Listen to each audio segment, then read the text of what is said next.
I really like that hemp isn't necessarily a new crop, but it is a new crop. It hasn't been studied scientifically in like an exaggerated amount of time. It can be used for food, it can be used for fiber. It has the potential to be more economically viable for farmers, especially as multi-use crop. I definitely think that people are not understanding hemp versus marijuana. Marijuana has high THC content and hemp has a low THC content. The hemp program started in 2020 when it was legalized in Texas, and we basically repurposed this entire facility, greenhouse and building, got a lot of motivated students, and we wanted to find things first that grew well in Texas. Most of the hemp from Europe and Oregon doesn't do well here. And we knew cannabis had been an illicit crop for 70 years in the United States, so it had not been keeping up with corn and other major crops. So our top priority was trying to modernize the crop. I'm highly motivated to work on this crop because it brings it back out of the shadows and it lets us capture the value of the crop. And for me, it helps capture the value of things that we have not done with plants in a long time. We are planting the 1600 F2 population. We're gonna let them mature out in the field. And in about, I wanna say 4 to 6 weeks, we'll be evaluating them for their fiber quality and grain quality.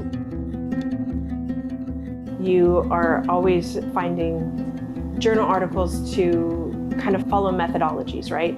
That's how science works. You can repeat something over and over, but there isn't anything within a 10-year span. We're finding stuff from the 40s, the 60s, or everything is really old, or it's from another country.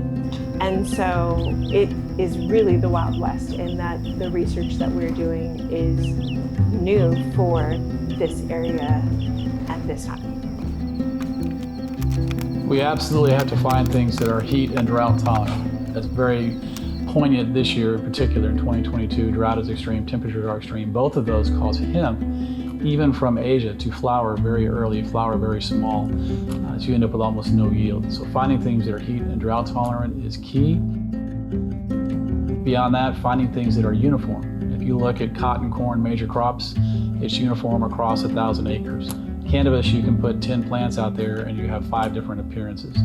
So trying to make things that are uniform is also extremely important for performance and value of the crop.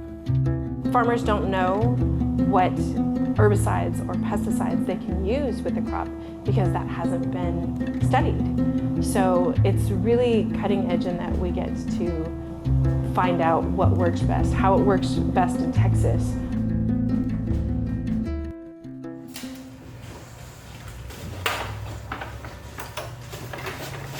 We believe that if we could find a way to breed for longer herd, it could make for many more products you could use hemp fiber for, like paper and more plastics and hempcrete. The ship that Christopher Columbus sailed on, the boards were watertight because of a hemp resin. The sails were made out of hemp. The ropes used to moor and hold the sails in place were all hemp ropes.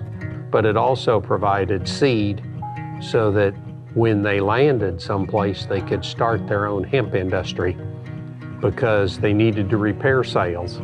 They needed to have new ropes. They needed to have building materials. Anytime we grow something, we want to have a way to sell what we produce.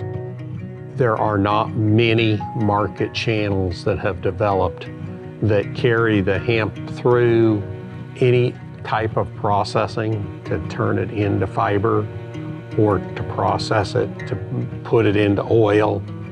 There's a huge demand today for lightweight, sturdy products. The aerospace industry has a demand for those. Automotive industry. There's huge opportunity being explored for the utilization of hemp. Students are interested in it. It's a new, exciting crop. They have background. They're interested to see all the things that can be made and developed out of it. The hemp industry is abound with possibilities, but it's very small. It's very young in Texas, but there are lots of people interested, lots of people that would be willing to adopt it if we can improve it sufficiently. If you look at what they are making on major crops today, there's definitely opportunity. The net margin per acre is not that high for major crops. And particularly when you think about hemp having a seed crop and a fiber crop, you can have multiple commodities you can sell. That helps with the value and the net that farmers can make from it. I think it's really cool about A&M doing it is because we're a public university, and then we give back directly. We're not trying to make a profit from it. We're trying to give back to the farmers and the public and make it accessible to everybody. We have 150 years of agricultural research experience, and we love working with novel crops, potential specialty crops, and we have a broad coverage of disciplines. So we can talk about chemistry, biology, physiology, genetics, agronomics, anything you can think of, all the way to engineering. It's all here in this college. I have not worked in a lab or seen another lab with such heavy undergrad student involvement. They're excited about it. They're excited about the research. They're excited to do undergraduate student research and find where their passions lie, which is exciting as somebody who's going to college to go in and actually find a niche where you fit and you love what you do already. That's pretty exciting.